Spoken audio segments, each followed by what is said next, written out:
Olá, meu amigo, minha amiga, meu irmão, minha irmã, que a paz do Senhor Jesus Cristo esteja convosco. Hoje, 22 de janeiro de 2026, que Deus te abençoe, Deus abençoe você, a sua casa. Nós estamos aqui para a continuidade dessa série de mensagens, da série Cristianismo Real, uma fé que pode ser vista. E hoje o tema é cruz sem arrependimento não é evangelho. Quero agradecer a você que tem estado aqui conosco, tem acompanhado as mensagens, tem compartilhado. Você que tem ajudado a fortalecer o canal. Que Deus te abençoe, Deus te guarde, Deus te ilumine, que as maravilhosas bênçãos do Senhor te alcancem. E você que não se inscreveu ainda, se inscreva, deixa aí o seu like, seu joinha, compartilhe. Isso vai ajudar demais a fortalecer o canal. O nosso objetivo é apenas a nossa contribuição na divulgação da palavra, do reino e ter uma mensagem de Deus para os corações. E nós estamos nessa série, Cristianismo Real, uma fé que pode ser vista. Eu quero, então, hoje é o terceiro dia, o terceiro episódio, e hoje é o título Cruz sem arrependimento não é evangelho. Então nós vamos lá para Lucas capítulo 9, versículo 23 a 26, e depois Atos capítulo 2, versículo 37 e 38. Então, o Evangelho do Senhor Jesus Cristo, segundo escreveu Lucas, capítulo 9, versículos 23 a 26, que diz: E dizia a todos: Se alguém quer vir após mim, negue-se a si mesmo, tome cada dia a sua cruz e siga-me, porque qualquer que quiser salvar a sua vida, perdê-la-á. Mas qualquer que, por amor de mim, perder a sua vida, a salvará. Porque o que aproveita o homem granjear o mundo todo, perdendo-se ou prejudicando-se a si mesmo? Porque qualquer que de mim e das minhas palavras se envergonhar, dele se envergonhará o Filho do Homem, quando vier na sua glória e na do Pai e dos santos anjos. Agora vamos a Atos dos Apóstolos, que também é escrito por Lucas, no capítulo de número 2, versículos 37 e 38. Isso aqui é logo após o discurso de Pedro no dia de Pentecostes.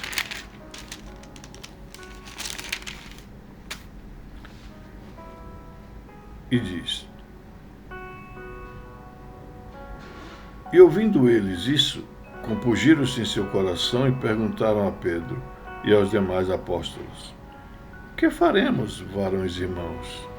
E disse-lhes Pedro: Arrependei-vos, e cada um de vós seja batizado em nome de Jesus Cristo, para perdão dos pecados, e recebereis o dom do Espírito Santo.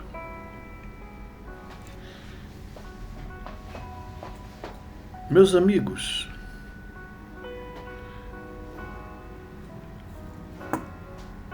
eu vejo muito hoje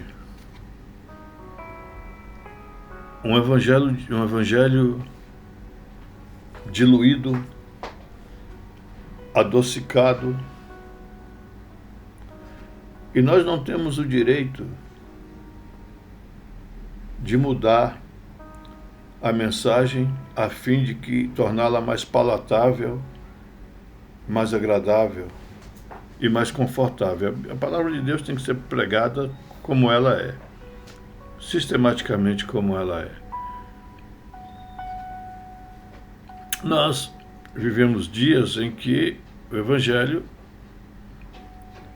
me parece que foi simplificado demais, adaptado para não ofender.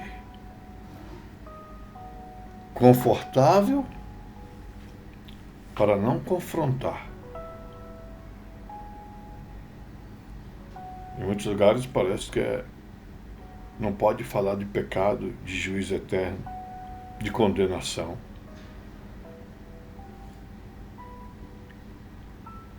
Parece que há uma preocupação como um evangelho antropocêntrico, que é voltado para o homem e pelo homem, para deixar ele confortável. Mensagens de autoajuda, distorções do evangelho. E a verdade é que Jesus nunca chamou ninguém para uma vida confortável. Ele chamou para a cruz. Se alguém quer vir após mim, negue-se a si mesmo e tome cada dia a sua cruz e siga-me.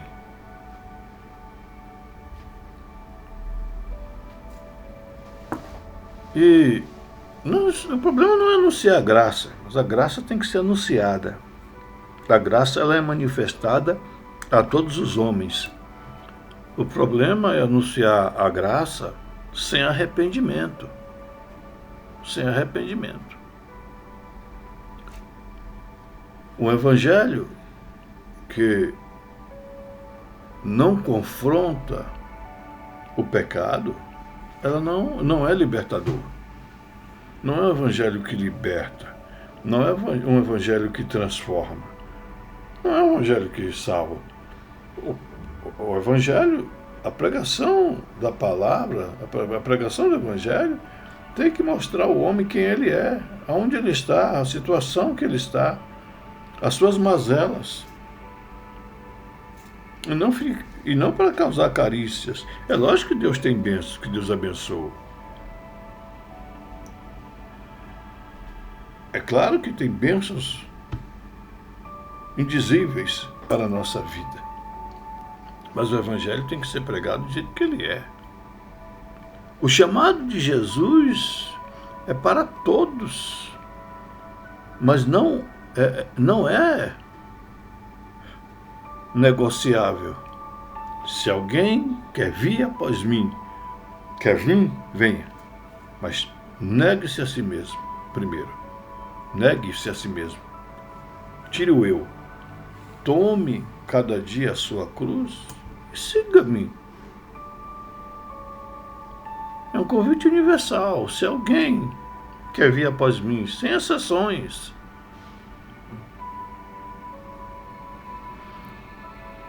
E é uma decisão pessoal e intransferível.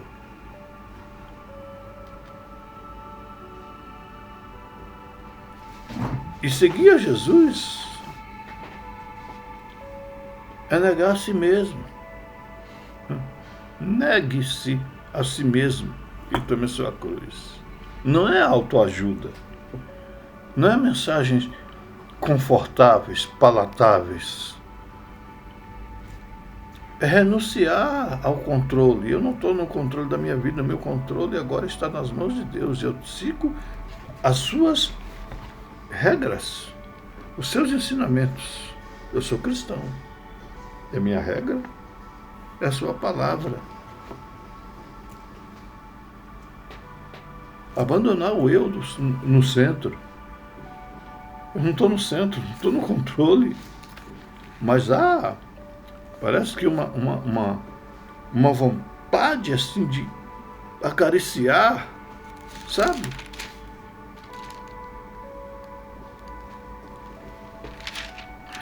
Romanos,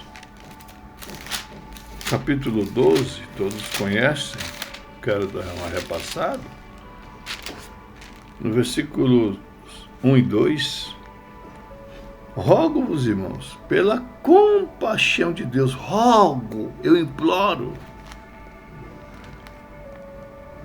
insisto, pela compaixão de Deus, que apresentei o vosso corpo em sacrifício vivo, santo e agradável a Deus, que é o vosso culto racional.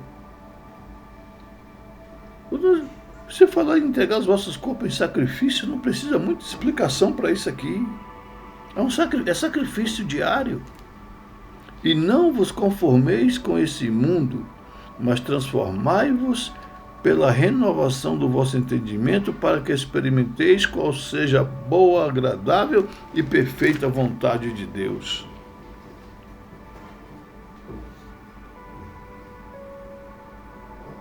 Abandone o eu.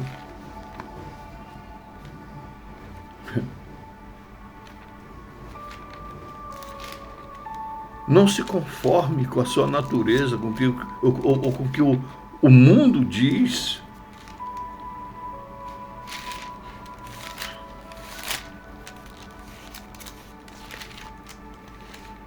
Deixa eu ler Gálatas, capítulo 2, versículo 20. Já estou crucificado com Cristo e vivo, não mais eu, mas Cristo vive em mim.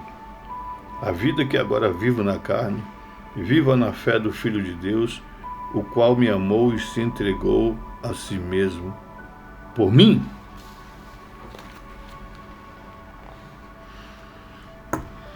Ser cristão começa quando eu deixa de ser Senhor. E não é tentar melhorar o velho homem, é morrer para o velho homem. É ser novas criaturas, transformados pelo poder da palavra.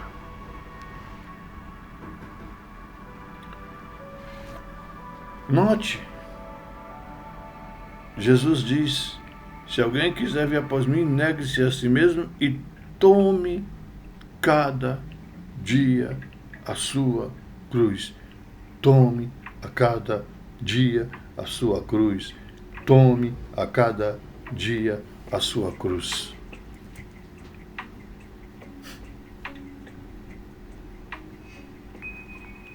E na verdade, cruz não é o problema, não é problema.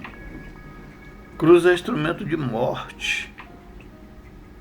E aqui representa submissão total.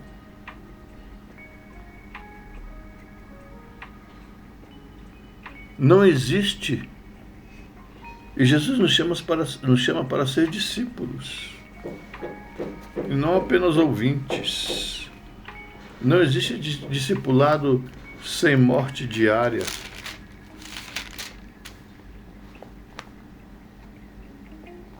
Paulo diz em Romanos 6,6: sabendo isso, que o nosso homem velho foi com ele crucificado, para que o corpo do pecado seja desfeito, para que não sirvamos mais ao pecado.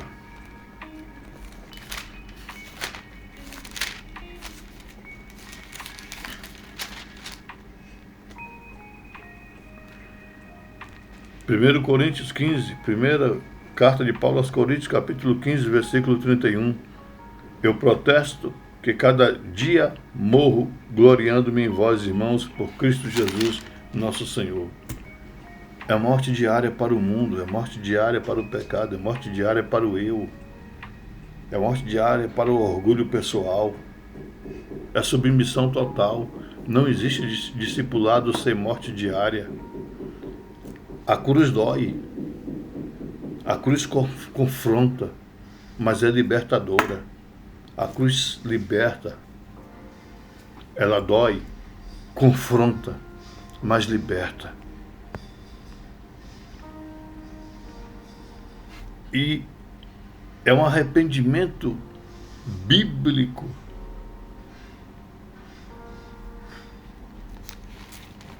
Mais do que remorso. Porque o remorso é muito diferente de arrependimento.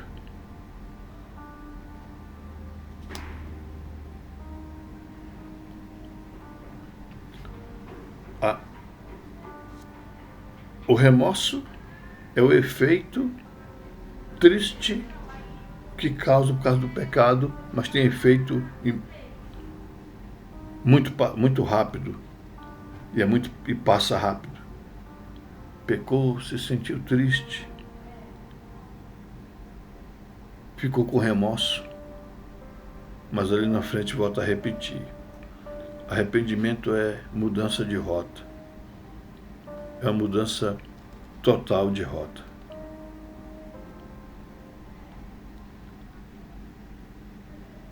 Após o discurso de Pedro no dia de Pentecostes, no Atos 2:38, Pedro responde àquela multidão e disse-lhes: Pedro, arrependei-vos e cada um de vós seja batizado em nome de Jesus Cristo para perdão dos pecados e receberei o dom do Espírito Santo. Arrependimento verdadeiro gera mudanças visíveis. Arrependimento envolve ação. Abandonar o pecado, voltar-se para Deus. O que tem de pessoas professando o nome do Senhor Jesus, mas que não abandona a vida de pecado. A vida dupla. De adultérios.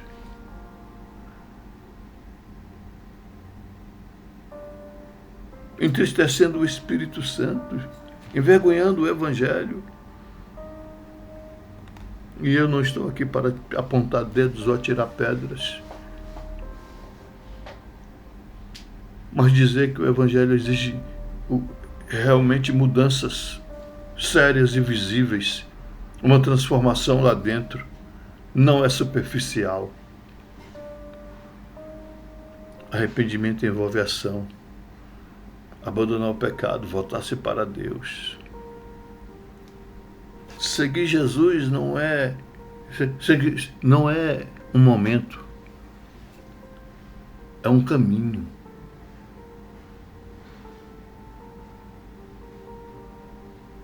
Se alguém quer vir após mim, negue-se a si mesmo e tome cada dia a sua cruz e siga-me. Siga-me. Siga-me. É um caminho. É um relacionamento contínuo. Não é uma decisão isolada. É uma caminhada diária com Ele.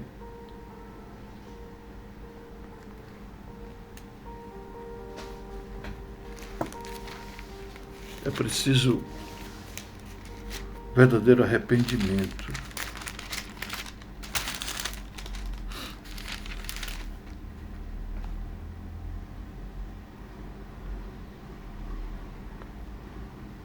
João 8:31.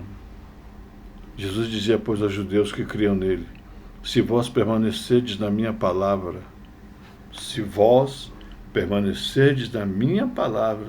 verdadeiramente sereis meus discípulos. É preciso permanecer verdadeiramente na palavra para mostrar-se o verdadeiro discípulo. Não é. Isso é uma caminhada diária, constante, firme, renunciando ao eu, ao pecado.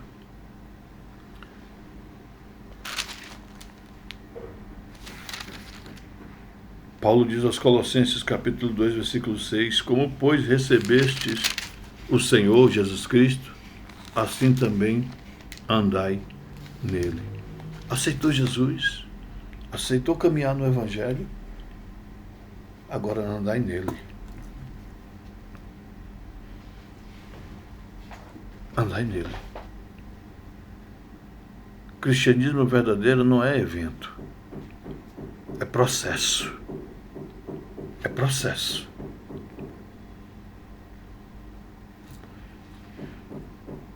Meus amigos, a cruz define o verdadeiro cristianismo. Sem cruz nós temos apenas uma religião. E nós falamos dessa cruz que Jesus fala, não é simplesmente um desenho de um madeiro. é a cruz pessoal. Sem cruz nós temos apenas uma religião. Com a cruz, verdadeiramente, temos redenção.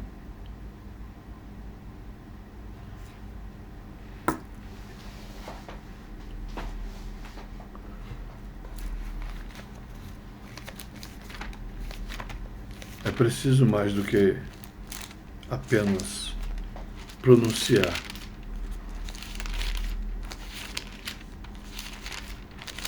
De palavras. Precisamos ter atitudes.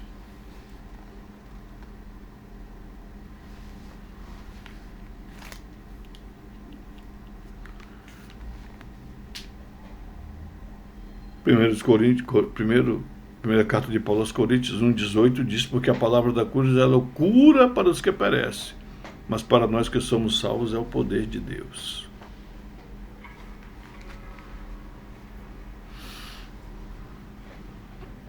Mas eu quero deixar uma pergunta, uma provocação para nós mesmos. Para mim também. O que ainda precisa morrer em nós? Quais áreas da nossa vida resistem à cruz? Resistem à submissão total a Deus?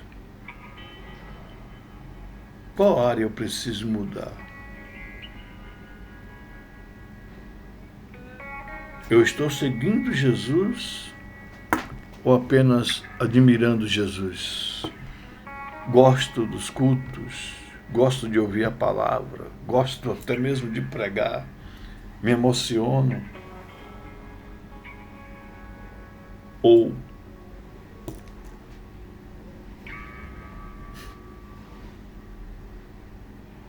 estou tentando realmente viver o Evangelho da forma que ela é. Jesus não chama admiradores. Jesus chama discípulos. É preciso libertar do eu.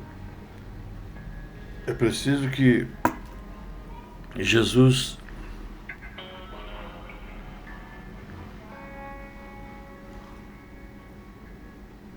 governe.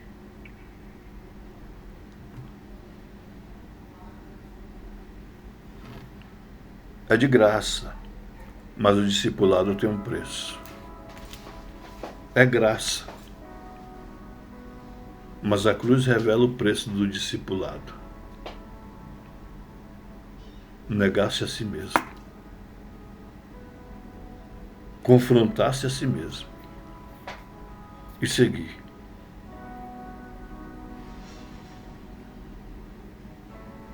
Oh Deus, nos ajuda a ter um arrependimento sincero. Não remorsos. A viver o Evangelho como ele é. Como o Senhor nos entregou, como os apóstolos nos entregaram. Não podemos diminuir, Senhor, ou diluir o Evangelho da graça, porque ela tem sido sacrificada no altar da graça barata. Nos ajuda, Senhor, a ter uma rendição total, nos rendemos totalmente a Ti. E deixar que o Senhor governe a nossa vida e nós sejamos guiados totalmente pela Sua palavra. Viver uma vida de santificação. Viver e levar a nossa cruz a cada dia. Negar a nós mesmos. Nos ajuda a viver um cristianismo real e não superficial. Em nome de Jesus. A verdade, meus amigos, é que o Evangelho da Graça tem sido barateada no altar da graça barata, tem sido sacrificada no altar da graça barata. Hoje se oferece de tudo, mas muito pouco de mudança de vida, de abandono do pecado. Tem igrejas para todos os gostos, tem um evangelho pregado para todos os gostos. Tem até mesmo quem queria ressignificar o evangelho, mudar as escrituras, porque está defasada para os nossos dias. Que loucura! Que loucura! Para confortar, para não tocar nos pecados prediletos, não é preciso abandonar. Ora, isso não é novo. Os nicolaítas diziam que era preciso pecar para que a graça abundasse. Você não precisava de tanta transformação. Está aí hoje. Mas isso é mentira. O diabo é um camaleão. Ele muda conforme o desejo das pessoas. Cuidado. Nem toda graça que se prega é graça bíblica. E eu quero deixar já esse gancho para o próximo episódio. Porque se a cruz revela o preço do discipulado, e ela tem um preço, é a renúncia, por exemplo, então agora nós precisamos falar da graça que nos sustenta nessa caminhada. A graça que nos sustenta. Mas cuidado, porque nem toda graça que se prega é graça bíblica. Então eu te convido para o episódio 4. A graça que não transforma não é graça bíblica. É uma graça adulterada. Deus te abençoe. Deus te abençoe a sua família. Deus abençoe a sua casa. Deus abençoe o Brasil. Até lá, meus amigos.